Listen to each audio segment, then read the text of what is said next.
All right, welcome to the lab. We are live from San Diego. Casey, thank you for having me. Thanks for being here, Leon. Yeah, thanks for being here on the hottest day of the year. We know how to pick them. We got to see the Padres mount not a victorious, no, but a glorious comeback attempt. Attempted comeback. Yeah. What a strange game that was. Yeah. Yeah. It was fun though. Had a good time. Yeah, it's fun. But thank you so much for having me. San Diego is awesome. It's a city I love to come to. It's deja vu moment here, and I've been in this area. Got to be 6-7 years ago, but yeah, it's good to be here. Spend some time with you and visit the studio. So. Really happy to have you here. Perfect. So the reason for our video, I feel like we could do a slightly better job at communicating some of the things that are happening behind the scenes and kind of give people an outlet to have open lines of communication if they want to voice any concerns, questions. Yeah. And I think one thing that we talked about, that we connected about yesterday, was I think we need to do a better job at celebrating some of the small victories.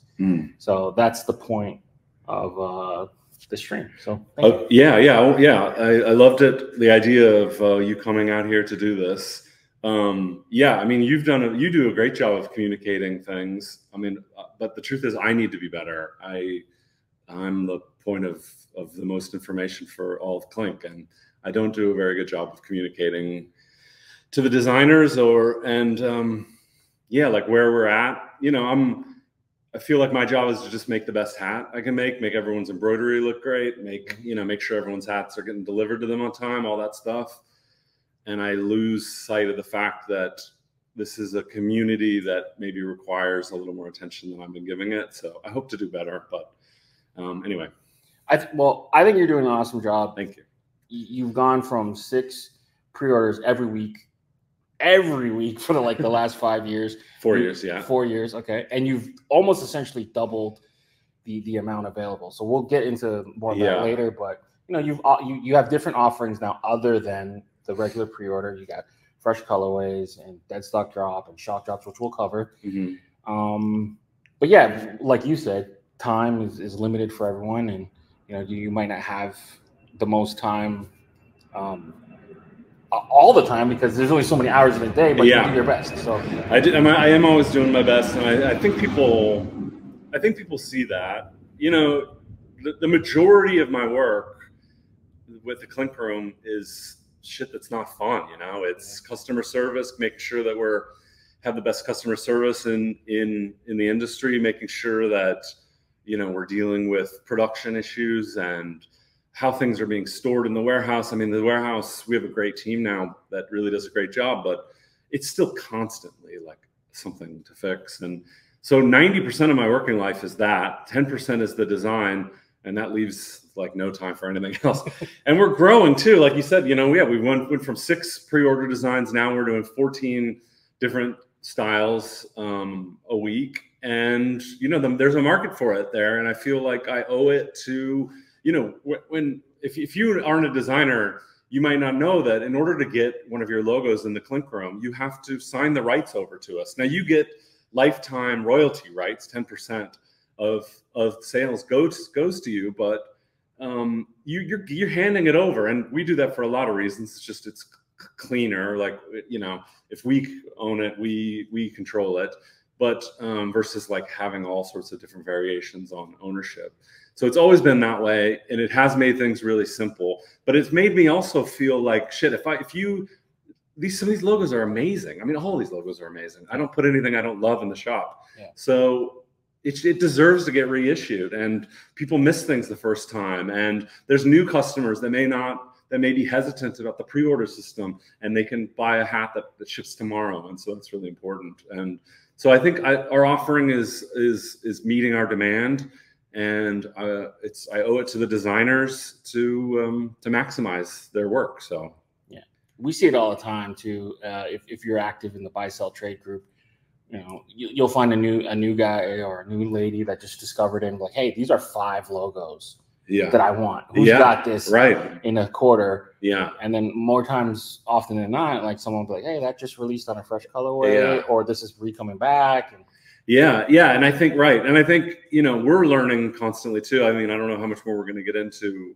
the fresh color selection, but we're constantly learning. I mean, you guys are going to start seeing different logos being selected, you know, it won't just be Frenchies over and over again. although who doesn't love Frenchies? Yeah. They do well. They do well. Yeah. But all right, let's get into the first part of it. So basically, I labeled this section Clink 365, kind of give people a reminder of, you know, some of the changes. You know, sometimes we get lost in the weeds and it feels like it's always been like this, but this hasn't been that long for some of these things that we're going to talk about. Oh, totally. Yeah. I mean, everything is still so fresh and still changing constantly. And the whole business is just totally feels new to me. And it feels like this new problem to solve. Yeah. All right. So let's cover the first thing. So the first thing, I did a little bit of research, didn't take a long time, but I went to your website. We figured out 1,304 styles in the production tracker.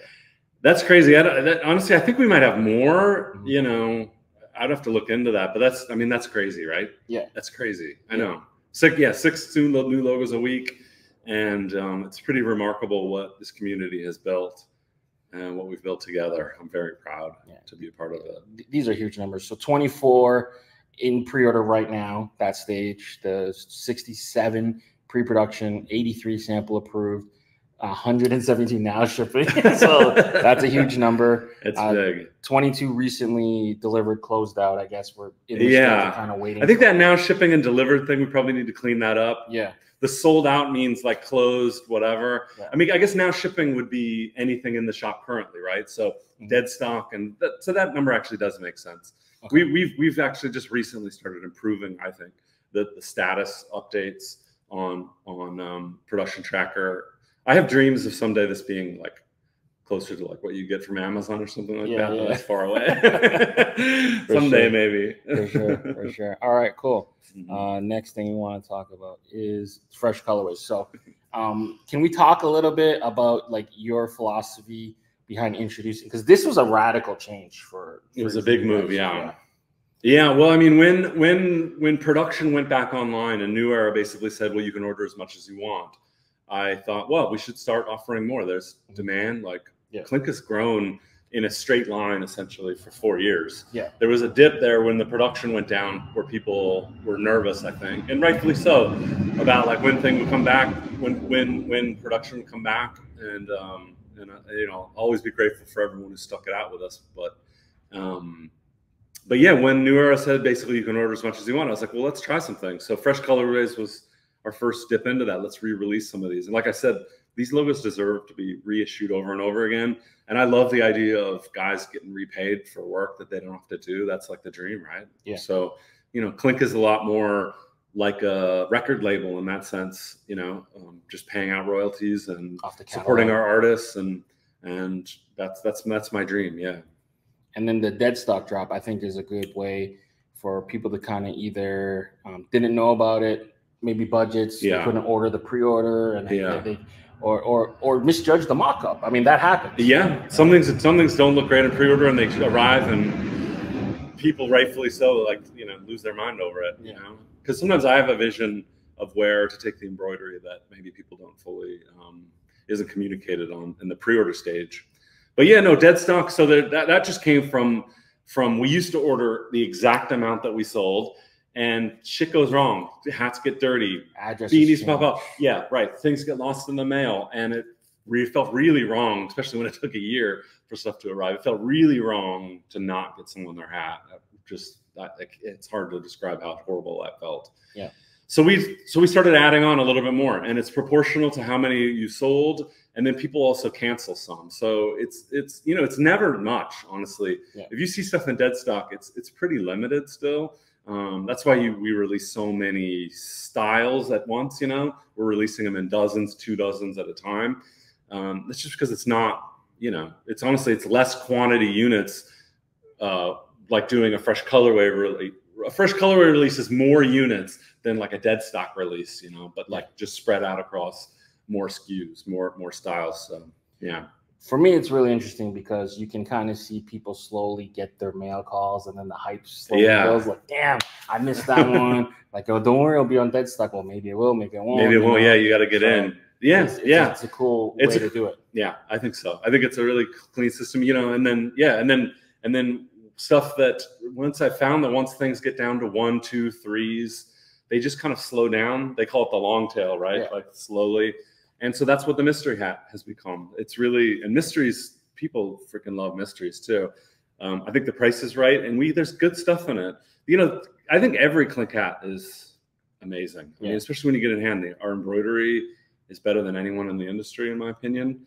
And you get that hat in hand, even if it didn't look great on the site, like it always is great. So I think one person I talked to, shout out to Weston, but he said one of his first purchases was the 3-pack of mystery. Yeah. And it was good for him because he didn't own any Clink hats. Oh, wow. Oh, so he had some in pre-order, but he didn't own any in hand. So he's like, I'll take the mystery. It's cheaper, and whatever arrives. And that's a great way to build your collection. Yeah. So twice a year, we're going to do our mystery hat sales, basically, where you do 3 for $99. And I think that's a great way. But, you know, there's great stuff in there now. And I sprinkle in things, you know, there's gold Clink hats that are in there.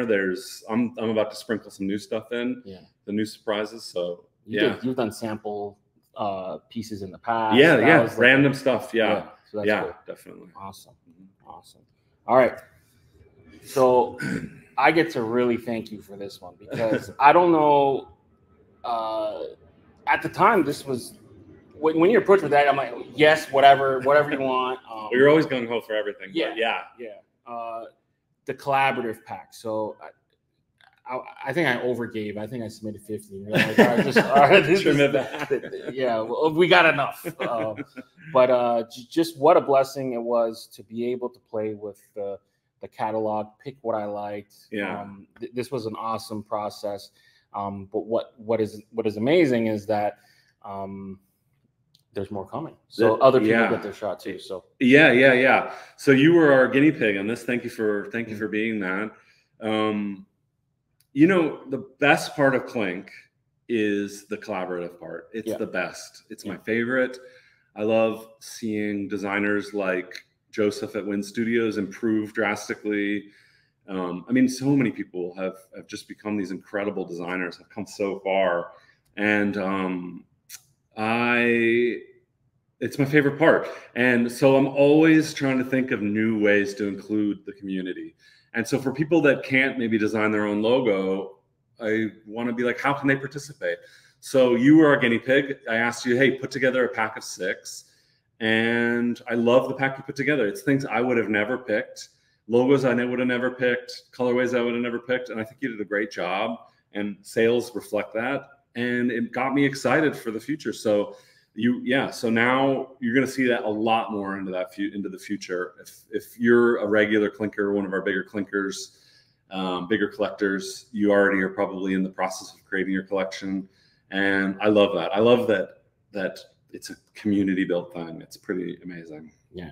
I think this reminds me of that week you had when you teamed up some of your top buying customers with some of your top artists, and they got to kind of collaborate. They got to do that. That was cool. That was a cool thing. Yeah, I mean, special events like that, I want to bring more of that back. But anything that sort of breaks from the sort of regular rhythm of the week is so much extra work for me. I'm already kind of stretched so thin, so I have a hard time doing those extra things. But I would love to do more stuff like that. But yeah, anything to get people collaborating. For sure. All right, moving forward. Side patches. So this is a hot topic issue.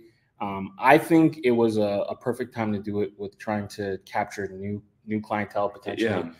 That MLB collector, the kind of hype beast. But yeah, I guess straight from your mouth, like what were some of the thoughts behind adding a side? Because you've always played with side patches in some way. Yeah, which I love you bringing up that point. This morning, Leon brought up this idea that, we've been doing side patches before anyone wanted to do side patches. I mean, side patches as a concept were brought in just a few years ago, I think. And so we've always been messing with it. Look, I mean, we're storytellers and we're kind of maximalists, obviously, when it comes to our logos. And so the idea of having a new opportunity to tell an additional part of the story was really exciting to me. And frankly, I think we can do better storytelling than like, a World Series logo or like a, stadium logo on the side. So I don't think we've found it perfectly yet. I think some have been total hits. Yeah. It's not exactly fully where I want it to be. But I think we're getting there. And I'm looking at some hats off in the distance here in the studio that we can't talk about. I think that the side patch makes the hat better. Yeah. I also hear people that they don't want as many of it, and I hear that too. We went off for that too. So I think with fresh colorways in the future, you're going to see more of a mixed with and without. I've got some new side patches on the way that I think are better storytelling, even better storytelling than we've done. So I don't know. I want to just keep experimenting and try things, and yeah. I think the big part too is what people don't see behind the scenes is sometimes you have to deal with other things that are not in your control, like new era legal and getting things approved. Oh, well, that for sure. And certain subjects that are harder to get. Yeah. So we won't get too much into the weeds with that because it's part of that's part of the hat making. We have a remarkable amount of free reign, so I'm definitely not complaining at all. But yeah, there's all that kind of stuff. I think Clink is such an interesting, unique thing, and if you want something unusual, you're going to do. If you want something that not everyone has, it's the Clink Room. Yeah. And I think the side patch is just yet another way to differentiate us.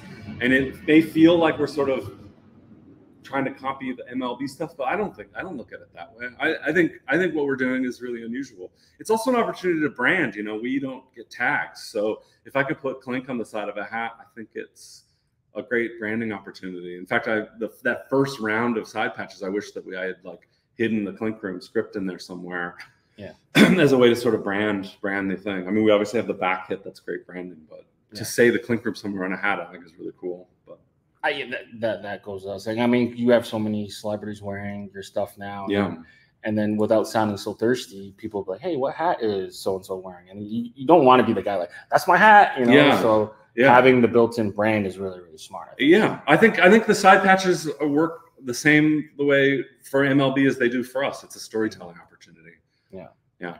And I think too, looking through your sketchbooks through the years, you've been a part of that branding with the teams, minor league, major league, and kind of having that piece kind of gets you to flex that part that you. A lot of these logos that are being used, we did them. Yeah. So I know how to make a side patch. So, all right. I've been doing it for 25 years. Perfect. All right, this is not clear in here. We're hot. Dying. This is a sauna session. But for the video, we've turned off the AC, so you get to see us sweat a little bit. Red Star shirts. But I'm glad I didn't wear a jersey today. That's a really good call. But 20 crits. So this kind of was it kind of changed here and there. The first time I remember doing it was it kind of fit with our vacations. So it was like a way to have bigger crits weeks, but you remember it differently. So let's talk about it a little bit. You're talking about the move from 10 to 20? I think, it was like 10 to 15 to 20. Yeah, so we just have so many designs submitted. I'm spoiled for choice when I have to pick. I found the backlog of things to pick really piling up, and that stressed me out. But then Instagram made the ability. I mean, so much of Clink systems are because of what Instagram, sort of locks us into. Even the idea of dropping 6 hats a week, we do that because most 95% of people shop on their phone, and 2 hats side by side look better than 3 hats side by side or 2 hats side by side. So going with 6 versus 8 versus 10, it's just 6 looks good on a page. So much of it is dictated by just what Mark Zuckerberg is doing. So back in the day, just a few months ago, they only would let us do 10 per post, and now they let us do 20.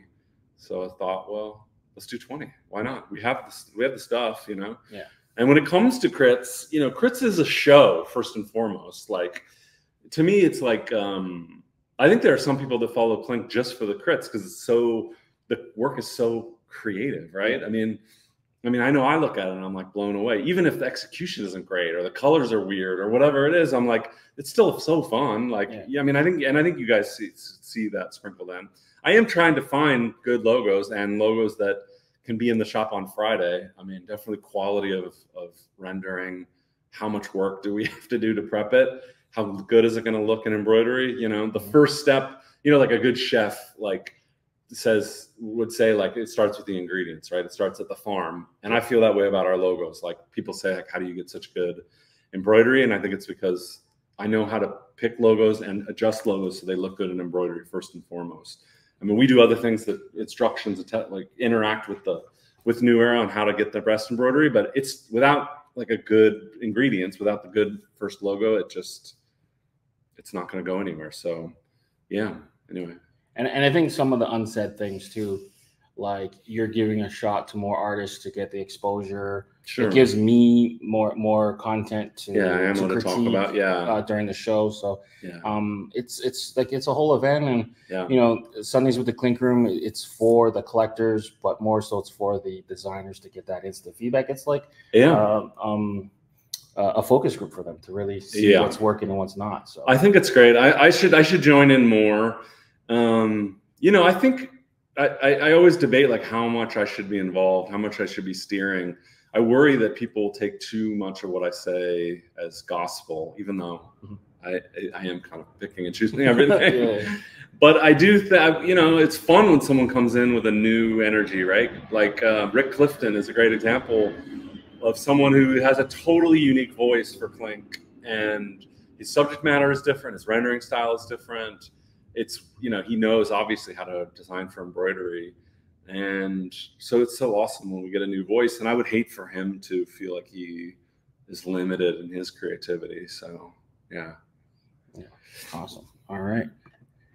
This one's a huge one. So this was something you kind of told me in confidence, but I'm making it public. So I said I've debated a long time whether we should talk about this. So in November, December, we should pay out our $1 millionth in royalties. Huge. So pretty crazy, right? Yeah. Pretty crazy. I know. I am really proud of it. And you know, you can do the math on how much hats we've sold.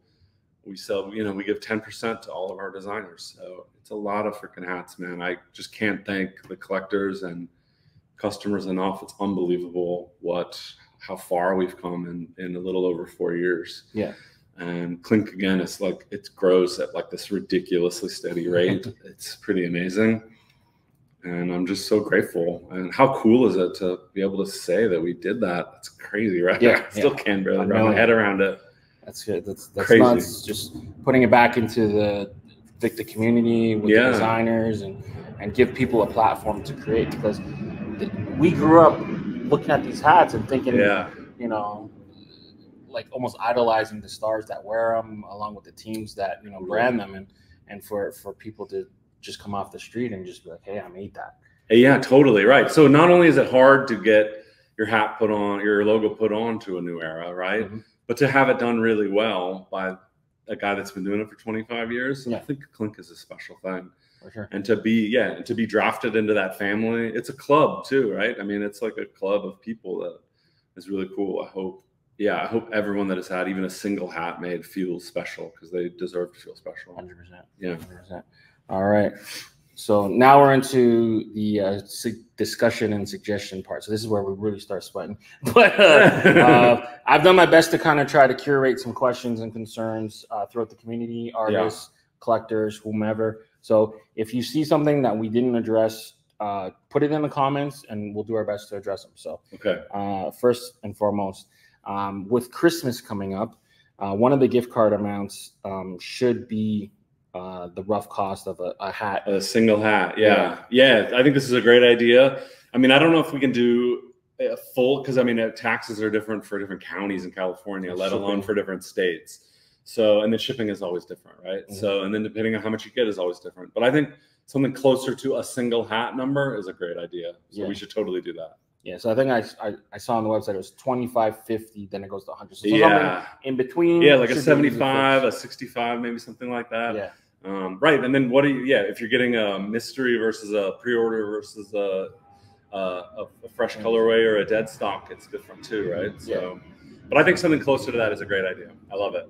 I would love to do physical ones too. That would be cool. Oh yeah, like something you could open for Christmas. Maybe I'll try to hustle something out like that. But again, anything outside the normal like that is hard. Yeah. Yeah. Like those things people just take for granted, like, you know, physical gift cards with a scratch. You know, Yeah. People see that as a piece of plastic. I mean, we did it. We used to do it. Clink 1.0 had them actually, but I filled them out by hand. I can't do that anymore. That's a lot of work. No, so we need to be able to do that. I don't even know how you would do that. Maybe there must be. Maybe there's some sort of plug-in or some system out there that can do it, like print them and ship them. I don't know. I have to look into it. But those pin packs, for instance, you know, that was like a totally new thing, and those were an awesome hit. You know, I mean, people love those things, but that was 1.5 to 2 years in the making. I mean, it was long. It was really hard. I mean, once you even get the product made, then you have to figure out how, like, a totally different path to like set them up in the shop and market them. It's a lot. Yeah, it's a lot. How do you ship them right? Yeah. Totally. All right. Bring back leaks. So for those unaware, uninformed with this, would like just have thematic drops potentially. Maybe we can curate different. Like this week we're bringing back the Taco League, or this week we're doing Dog League or something like that. So just a way to get the designers to hone in on a specific theme, possibly. So the whole history of the leagues was, you know, we didn't have a rolling constant. The Clink 1.0 wasn't a rolling constant contest, right? People could submit. So originally, when we started selling hats, it was to sell deep cut stuff for that Brandiose had done, or other minor league stuff that we had done. And then when I thought, oh, it might be fun to open it up to people. There's all these amazing designers that were reaching out, being like, hey, I'd love to work with Brandiose. And there's so much talent out there. And I was like, okay, well, what if we did a league? So I think our first thing was the Taco Shop League. Create a logo that felt like it was a part of a league that was all Taco Shop themed. And it was a hit. I mean, some of our designers that are still designing with us today, Aaron Bird, they were part of our first EFRA, you know, at Chimuco. They were part of our first rounds of contests for those leagues, and it was awesome. And then the leagues became sort of like, well, I was like sort of inspired. It was like homework, kind of like solve this problem. So the Confection League, I don't remember what we did. We did so many. The Candy League, the Pets League, at some point I realized they don't need it.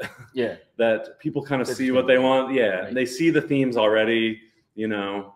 I mean, you could bucket things into the Grim Reaper League, the Bird League, you know, there's already league, you know, there's like I feel like one of our new sort of genres that's hit really well is like this, like, it's almost like a landscape, right? Everything from what Ryan Simmons is doing to, you know, I mean, there's so many people doing awesome ones, and they look great. And I love those. I think those look awesome. So, you know, I feel like I don't even need to do it. So, but I think bringing the idea of bringing leagues back is a great idea. For sure. Yeah, I think it could be cool. But again, it's always like more work.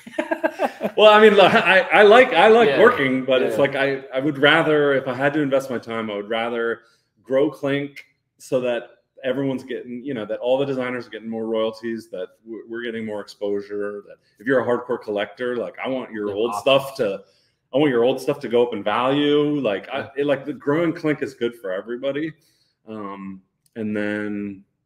And I would rather do that, and I'd rather make the product the best I can make it. And you're seeing like faster turnaround times. Like, that's what I dedicate my time for. I mean, we've cut shipping times like really low. If you're watching this now, like, we're shipping this week, like, another round of pre-orders. Like, my goal is to shorten it, and we've really shortened it. So that's good. Yeah. All right. Let's see what else they gave. So, okay. So a lot of things that have come up is what sort of things are you doing to kind of detect tracing and AI? Yeah.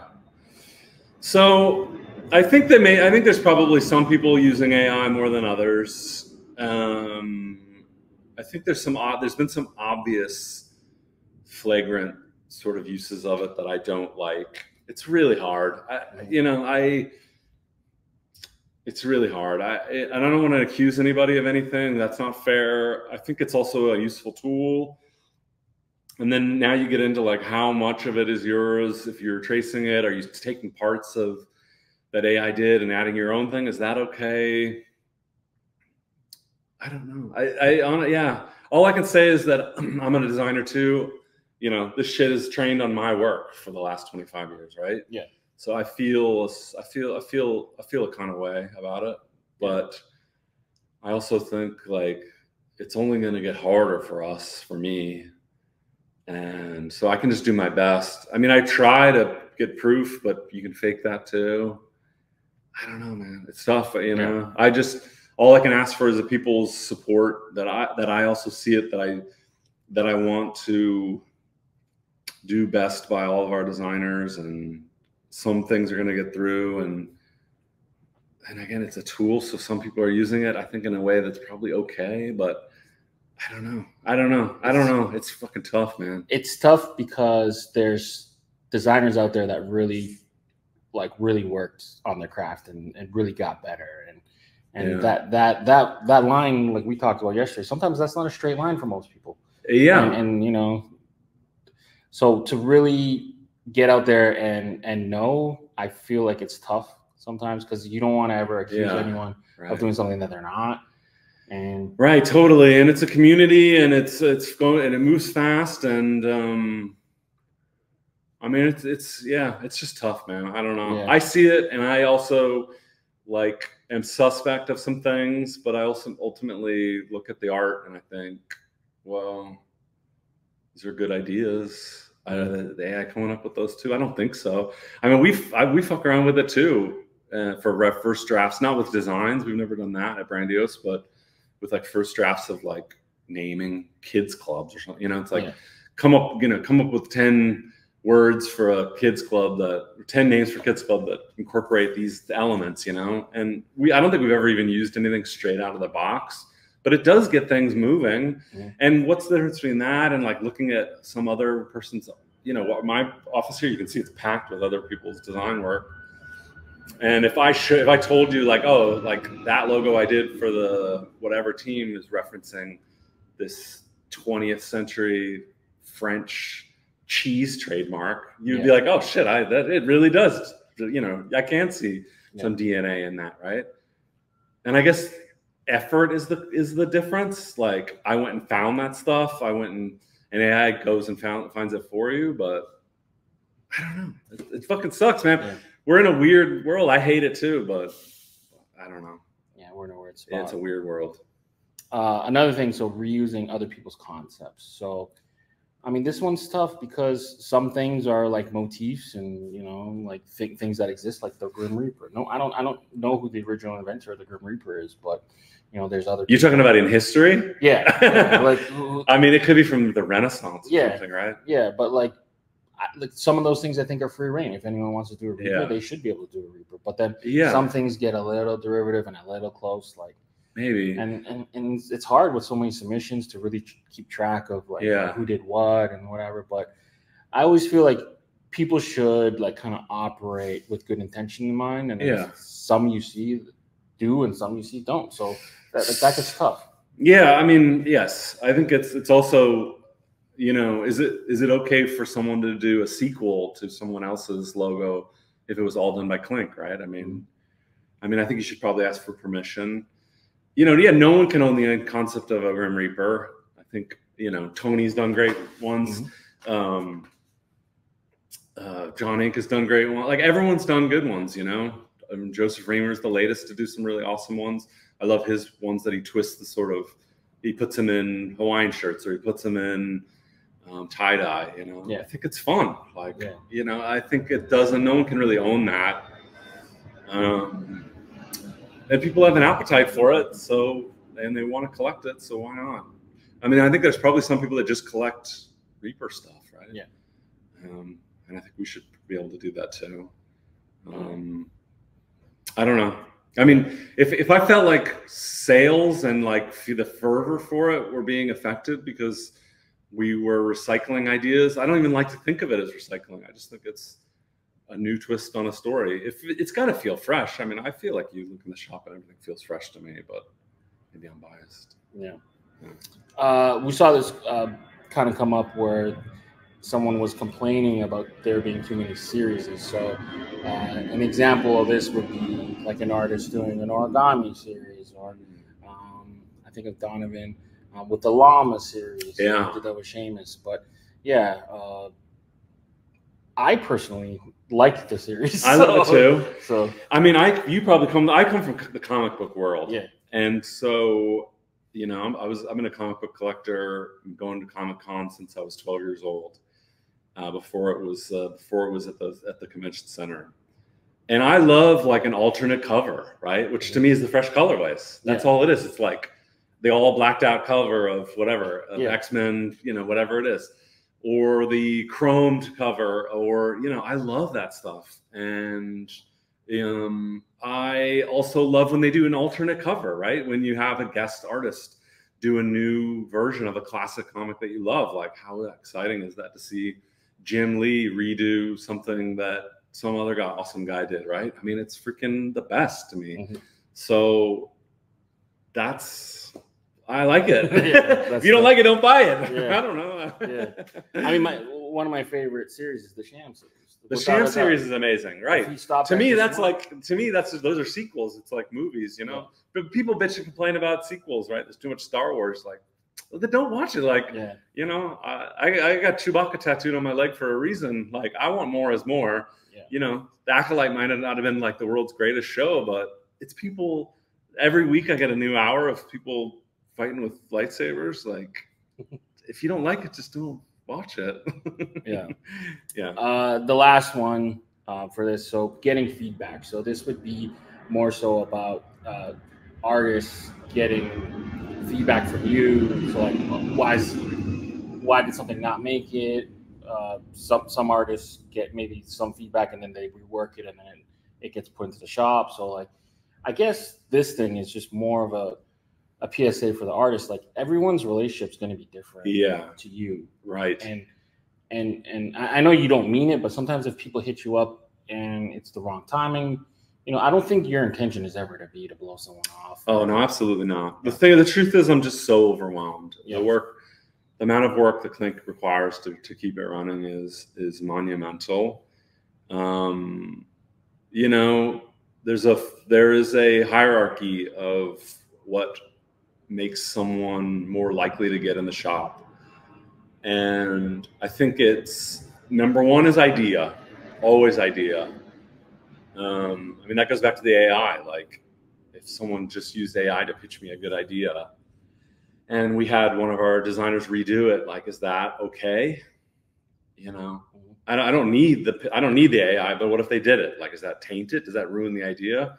So the idea is number one. I can always make it look good if it's a good idea and it's well executed. So I don't, like, me and my team don't have to spend, you know, 6 hours redoing it completely. I mean, I'll redo some things, but I can't redo all 6. So I have to pick my battles.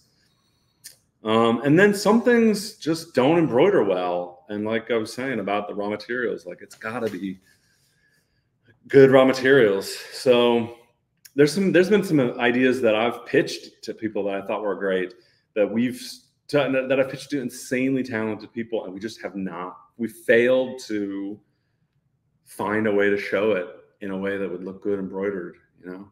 So that happens too.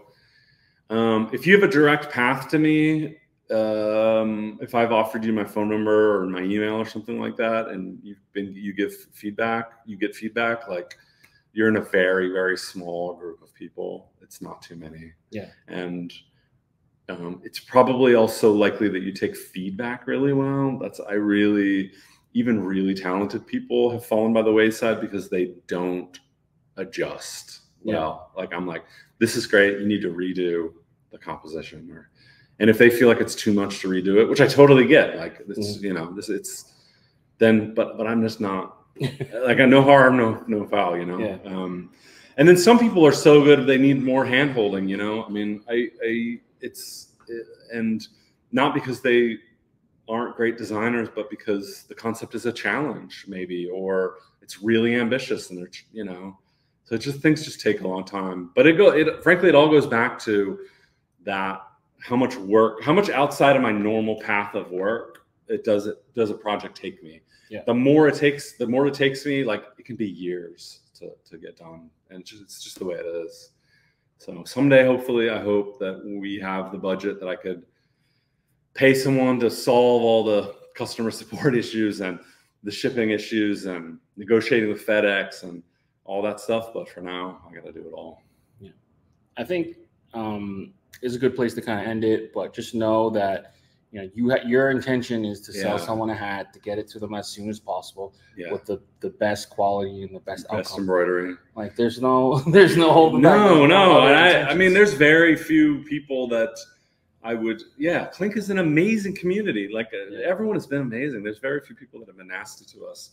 And 99.99999% of people are awesome and understand that we have the best intentions and that we're generous with our refunds and that we try to make things right. I think we have great customer service. And if you're a designer, I'll try my best to get back to you, but shit takes a long time. Yeah. All right. That was fun. Thank you so much for. Thank you. Thanks for coming out, man. Being on the hot seat. Literally. But how far? I didn't sweat through my shirt as much as I thought it was. Pretty good. I can't wait to turn the AC back on. We got our sauna session in, but again, we'll try to do this as often as possible. We'll try to be more open to receive and give communication. But this has been great. This has been awesome. Thank you for everything you do, man. I love it. My favorite part is that these designers get the attention they deserve because they deserve it. Yeah. So it's awesome, man. Thanks for being here. All right. For Casey and Leon, we're out of here. Peace. Thanks, everybody.